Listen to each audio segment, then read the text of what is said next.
All right, so my question for you: start back with the beginning and try to think of from your first job all the way to current. And I know that's a lifetime worth, but First job in the States or out in country? first job you did when you left Lufkin, all the way to going overseas, everything else.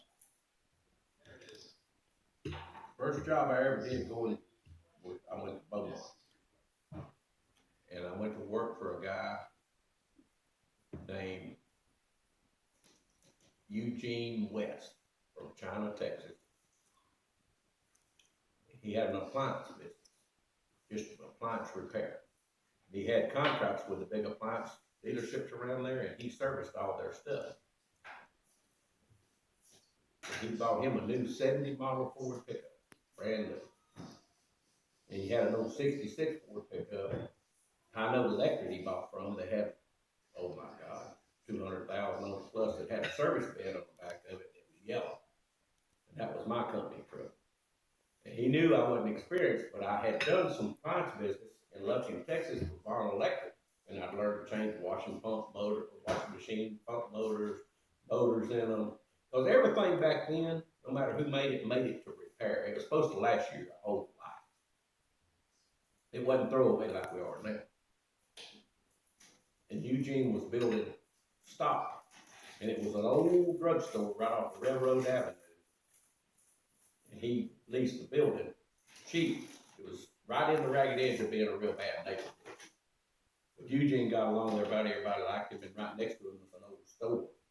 All black people, and they liked Eugene. And we would work during the day, go around, and at night we'd stay in there and we'd build washing machines, put compressors in refrigerators, pull vacuums, do all that shit. He had a non-stop, and I worked for him for quite a few months. And then he done his taxes, and he is buying more and more stock parts and stocking it up. He had a lot for every kind of. We were mostly a GE dealer and all that stuff. It was called Hot Point back then, GE building. And all the shit we had, spare parts. When he done his taxes, he did not.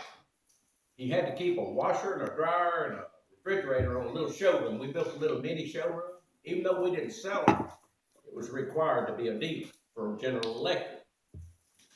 But he did not put his stock, his spare parts, he didn't put it into his taxes. He didn't realize he had to.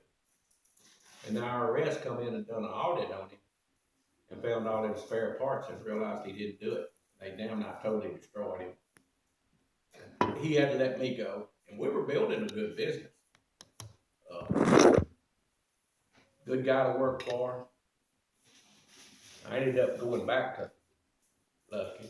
Why did you go Mom, to Beaumont? mom, To mom, start, what even got mom. you to go to Beaumont? Because Bubba, Judy's brother, was down there, and he was trying to get me a job in Mobile Oil. I went down and took the test, and I passed the test, but that was the first time I heard about affirmative action. It's in the 60s, 69. And they said, they come back, Bubba told me, he said, man, they like you, and they want to hire you bad, but they've got to hire so many minorities right now, and they can't hire you. Because they got to have a ratio of so many minorities to so many white people. And I've never heard of such shit. I'll just take one of them. Thank you. And so, anyway, so I was down there and I found this job. This guy needed help. I think Bubba knew somebody or something. And I was in hopes of going to work for Mobile. Well, that didn't ever come through. It did later on, but I was already doing something else. So then the next place I went was to Houston. I worked at Lufkin Industries in gear cutters. Worked at gas stations, worked for my daddy. Then I went to Houston and did that. Help wanted no experience necessary. And Then Judy and I got back together. Big mistake, but anyway, it happened.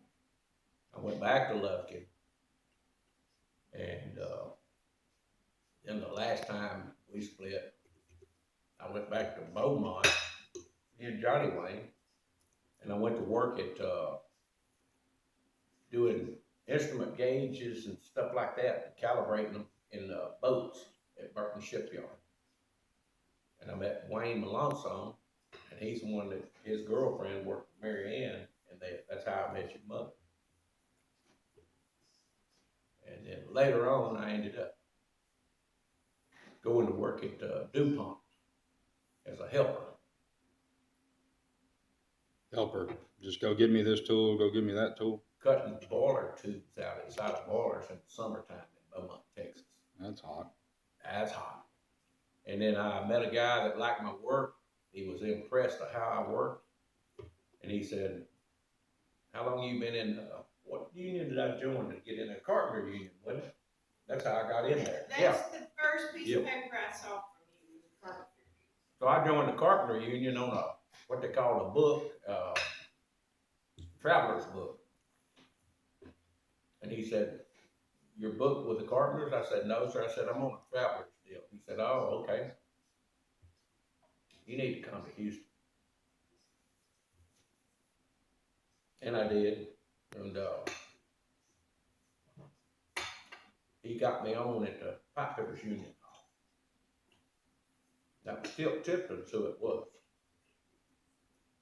And then, of course, Tip introduced me to Big John and all that. And I started going through their training and all for learning to weld. I was doing it all. And then I ran into an instrument tech about a year into it. And they sent me out there to bend a bunch of tubing to a control valve and stuff. I started, I got out there and I didn't know about these guys. The Union Hall called out there and told them, said, Tip was, he was officer of the local sometime. He said, I want you to go with these guys, and L.E. Johnson, a bunch of guys, and help them, these instrument tech. I don't know nothing about it, but I'll do it. So I went out there and I tubed up these control valves, and I took all pride in my bending my tubing and laying it out right. I seen some pictures of how it should be, and I went and looked at some other valves. I'd seen these things before, didn't really know. And I would come back over and I did a better job. I'd go back in there and tell them they sat in the air conditioner, had all their tools in their pocket right here, little tweaker screwdrivers and shit. Maybe little leather pouch about this big with a crest on it, a couple of things. Take the tubing loose. They got this big old box called a Wally box, which is antique now. You can do it all with an instrument about this big, that big, some that weighed 60-something pounds. Back then did.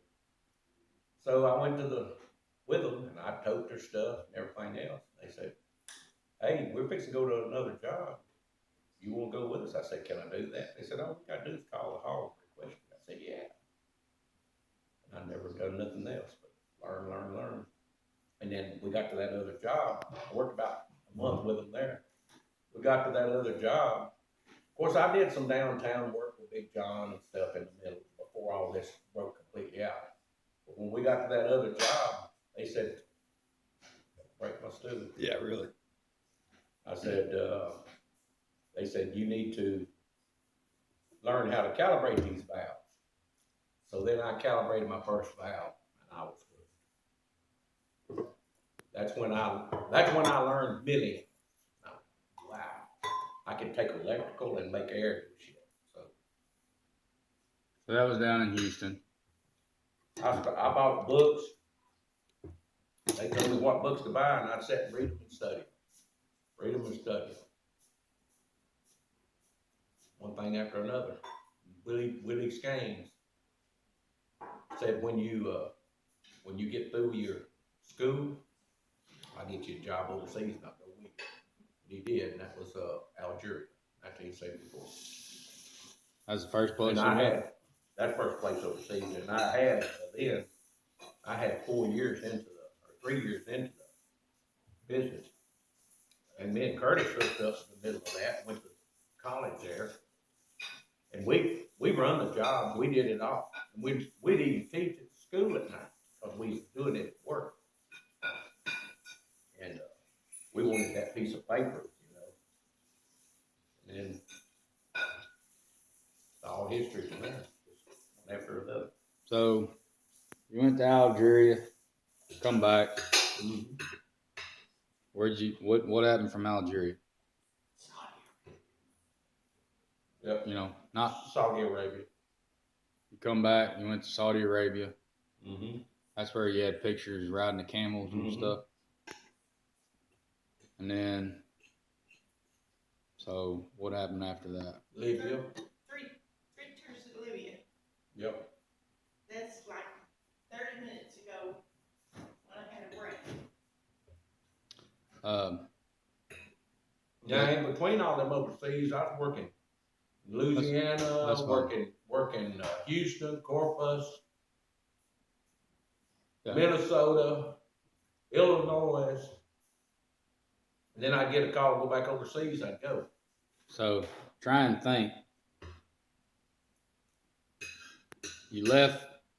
You did all your time in Libya. You left and went where? Come home, ended up fired because I didn't back down from the owner. He made a stupid mistake. I've told you all that story. Yeah. Went to Texas City to a refinery. Right there where the worst disaster ever happened in the history of the country. 500 people were killed in that explosion. Texas City disaster. You can look it up. I worked in that plant. Tip was running it. Of course, by then I was good at instrumentation, so they all wanted me. But I was working union in the States. Out of country, there is no union. That's when I met Yogi. Yogi, I was told through the union, these non-union technicians and non-union pipefitters, they don't know what they're doing. They're shitty work. They're horrible. When I got to Libya, I got a bunch of guys that wasn't union. I got Curtis, he was union, and a few union guys, about 5 or 6 union guys. And I said, keep an eye on them non-union guys. Yeah, we're gonna watch them. Don't let them screw shit up. They run across Yogi and Too Tall and all these guys, and they got their ass handed to them. These guys knew more than they ever know in their life. They come back and said, man, them guys are sharp as hell. I said, no shit. And then I got to know me and him hit it off. First right out of the box. And he didn't hit it off with the people, not automatically. And so he told me, when you gonna quit that union bullshit and learn to start making some money? I said, what kind of money y'all make in the States? He told me it's about double what I make. You messing with me? He said, no. I said, I thought we made the best money. Nah, shit, no. He said, I worked a couple of union jobs. I ain't gonna work for that shit. So we come back from Libya. I worked a few jobs around Houston, and it was about 12:15 midnight. I'm laying sound asleep in bed. Phone rang. Your mother answered it and said, it's for you. It was Yogi. Hey, what the hell are you doing? Of course, it's 10 o'clock at night there in California. I said, I'm sleeping. You can sleep later. They're throwing $100 bills away out here. He said, go down to Hobby Airport tomorrow and flight 98 Republic Airlines to John Wayne Airport. I'll pick you up. I said, what about a car? He said, you can buy one in a week. Pay cash for it. He said, they're literally throwing $100 bills away. And it's just there for the tape.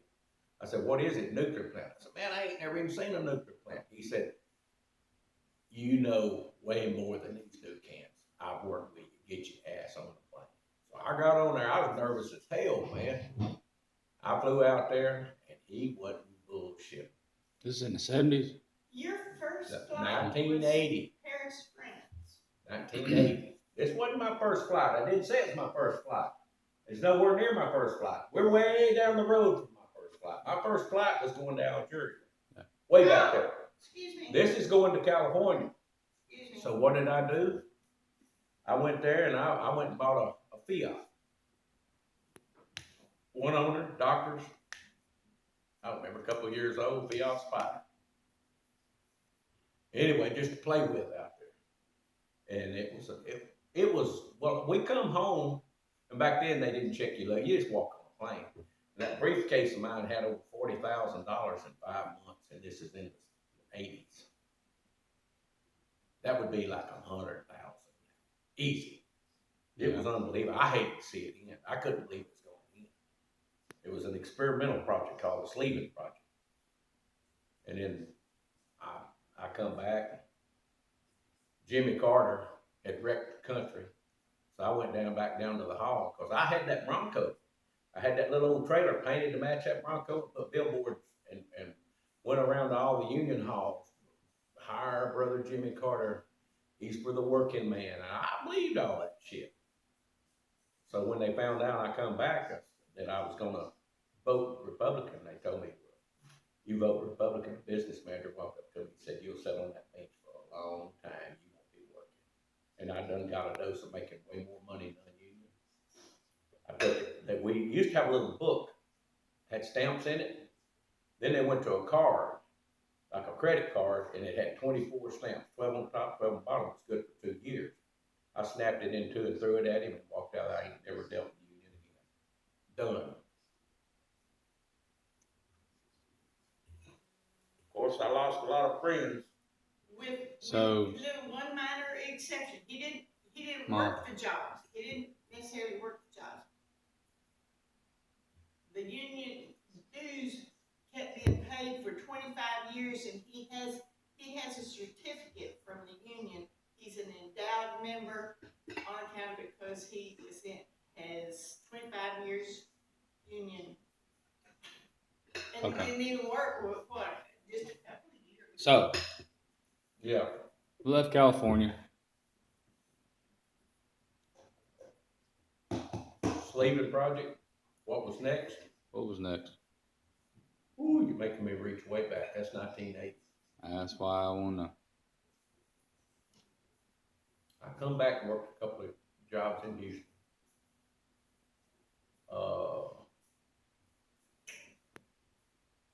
Shit. Christmas letters. When you let me say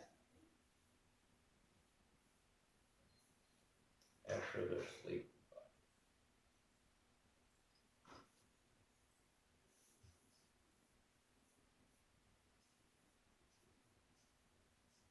Man. Trying to remember.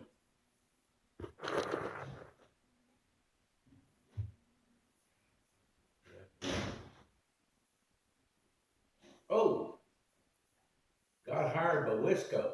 A guy named Rich Murray was out in California, and Yogi and him become good friends. He come down there. We worked for Wisco in that Sleeving Project, and he drove down there to meet us. So they had another project. It's coming back. They had another project in Point Beach, Wisconsin, to do the same thing, and it was in the wintertime. But they wanted us trained first, so we went to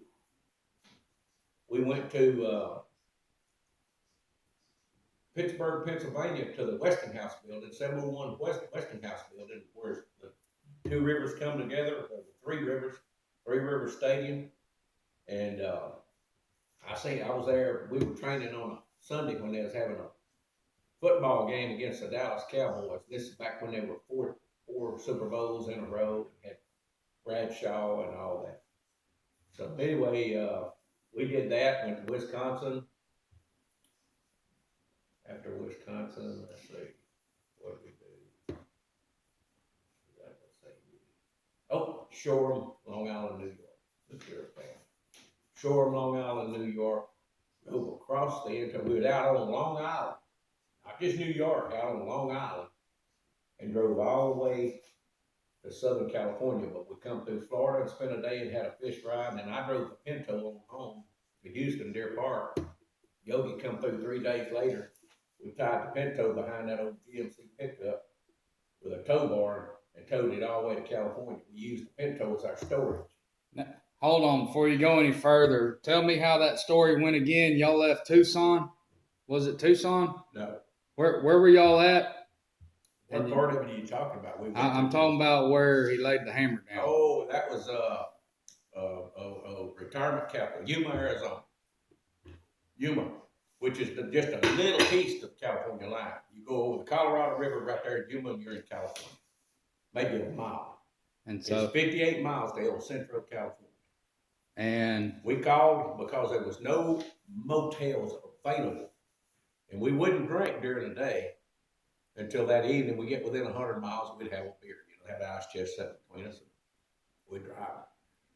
That way we wouldn't get intoxicated and shit. Get us a motel room, get us something to eat, have a few more beers, get a good night's sleep, go on in. Well, we got there, it was about 6:30 or so in the evening, 7 o'clock. Pulled in, gassed up, we went to a damn hotel room, and there ain't no rooms available. I said, okay. I said, we went to the next hotel. No, there's no rooms. I said, what's going on? And it was a retirement convention of some kind. People, bringing people in to retire in Yuma, all the snowbirds, and I mean, everybody was taken. So we was in a Best Western. So he said, what's the nearest town? They said, there may be some rooms still left in El Centro. They're going fast over there. So they called over there and reserved us a room in El Centro with 2 beds. And by the time we got there, there was no rooms left. Of course, our room was there. And we started leaving. This guy, he pulled up beside us, and he had a new GMC pickup, nice wheels. Yogi's old truck had backed out in the bay down there, and the whole bed was just rushed, holes in it, rough looking, every fender beat up on it. Ugly as hell, but it had a Corvette engine in it. 350, one of them badass ones, headers, everything. Drivetrain was perfect. And so we pulled in that Pinto, and when we pulled out, he run up beside us. We pulled out, and that pickup come up beside us, gunning like that. We still we should have stopped, got a run. Anyway, we couldn't. So what do? Yogi said, how's that Pinto look? I said, it looks good.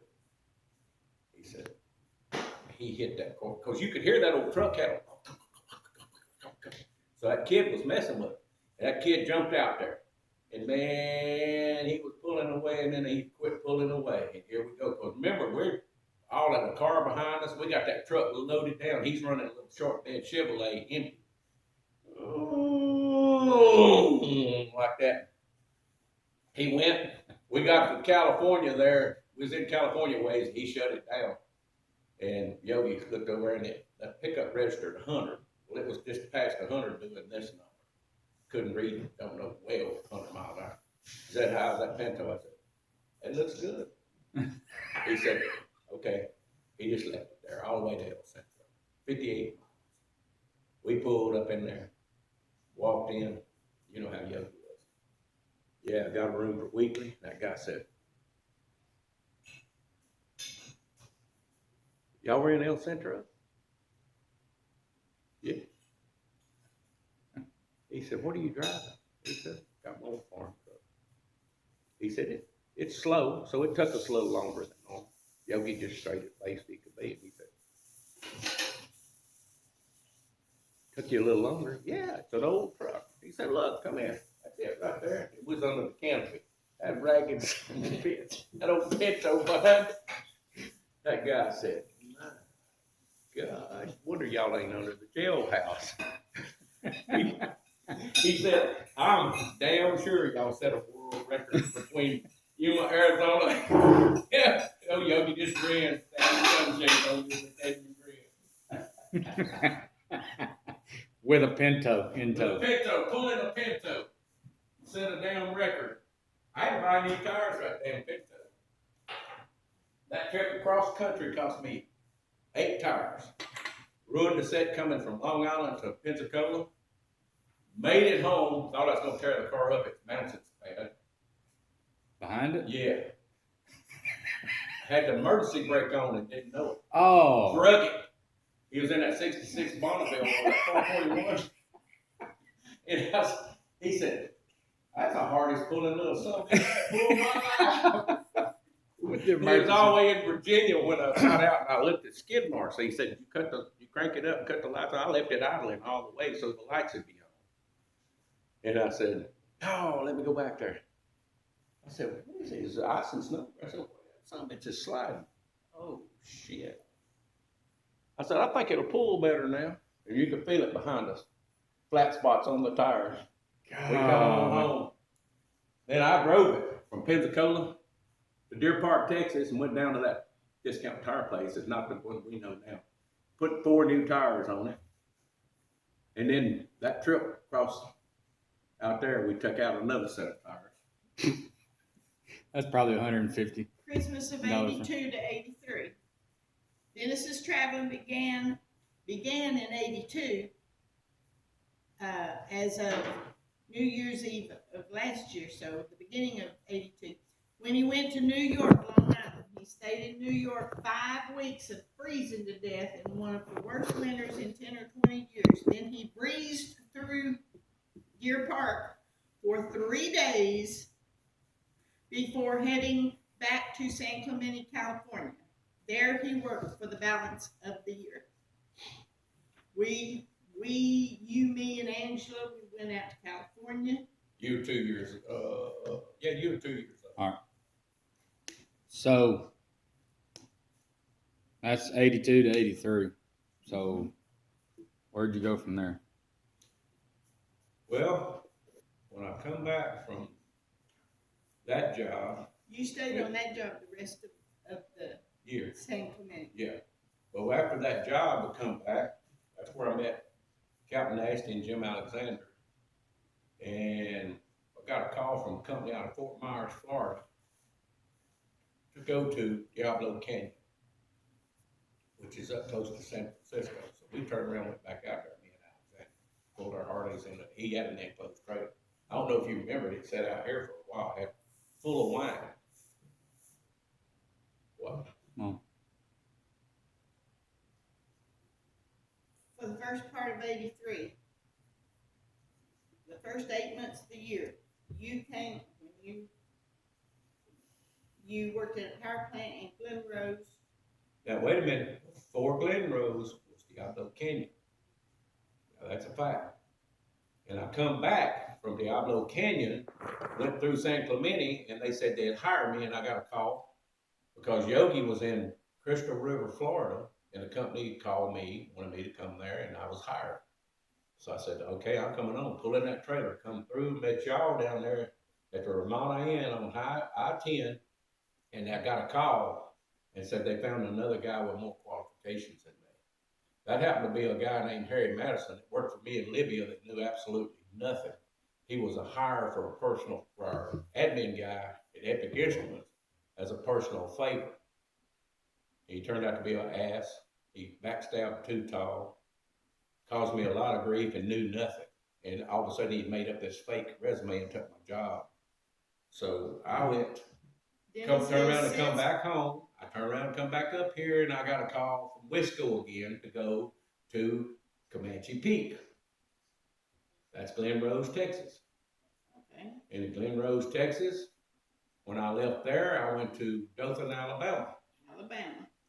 Okay, from Dothan, Alabama, I went to the North Slope of You Alaska. came home for 3 hours. Went to the North Slope and of went Alaska. from Dothan, Alabama, to be with family for 3 hours and went straight to Prudhoe Bay, Alaska. That was 80. That was going to be a 83. That was going to be a 2-week job. Period. No more, but a lot of money. I said, I'll take it. And it went on and off for a long time. You went 83, 84, 85, 86. I had a couple of little, when they'd be like an oil field, slow. I'd have a month or two. In the meantime, I went to Hope Creek in New Jersey, and then back to the slope. Then I went out to California for a brief time, drove the trailer back. That's when I pulled my trailer 31 and a half hours from Oceanside, California, right there, nonstop.